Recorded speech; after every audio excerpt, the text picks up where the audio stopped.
Ever have to photograph a piece of evidence that's underneath something like a couch or a car or some piece of furniture without having to move it? It's not so easy, right? So how do you go from this to this?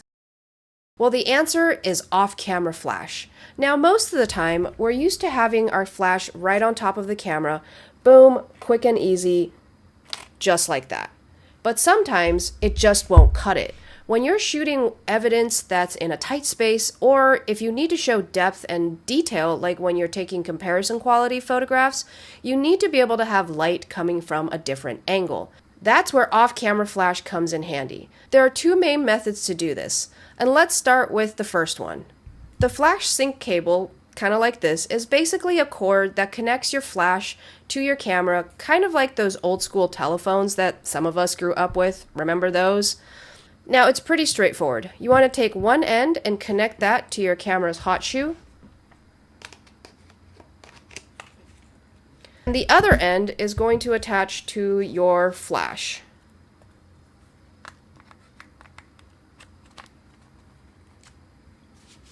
And voila, now your camera and your flash are separate and detached, and you are now able to start shooting off-camera flash.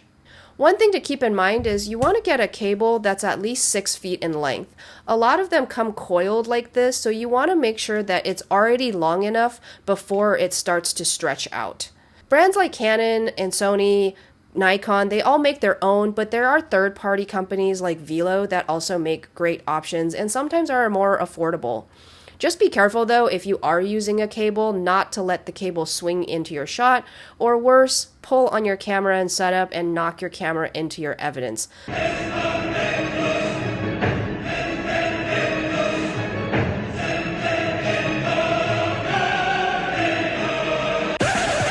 Been there, not fun.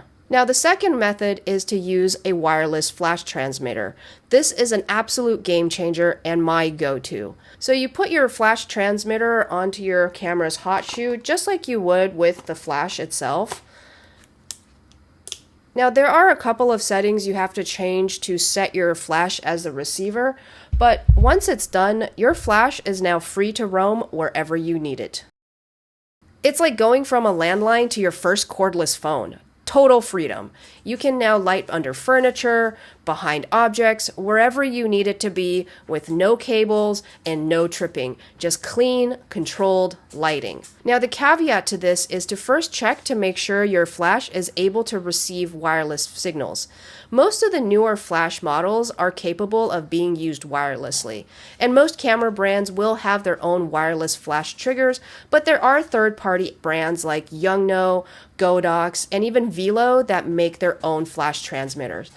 Whichever you choose, just make sure that you are buying one that works with your camera and your flash model. Now, I'm using the Yongnuo YN-E3RT2 with my Canon R6 and the Speedlight EL5. And if you're going to use the wireless transmitter, always make sure you have a cord as a backup. You never know when something just may not work right or your batteries die and you can't use the flash trigger for one reason or another. But to be honest with you guys, I've used the wireless trigger and I have rarely used the cord. I find it to be less aggravating than dealing with a cable. But as with all things technology, you have to practice it and become familiar with the setup before you use it on scene. So play around with both methods and get comfortable with it. Getting your flash off camera opens up so many possibilities, and it's one of those simple changes that makes a huge difference to your photos, especially when you're documenting evidence. Now, if you have any questions, please drop them down below in the comments. I hope you guys enjoyed this video and found it to be informative. Don't forget to like, subscribe, and hit that bell if you want more crime scene photography tips or if you're just interested in all things forensics. Thanks for watching, keep those cameras steady, and I'll see you guys at the next one.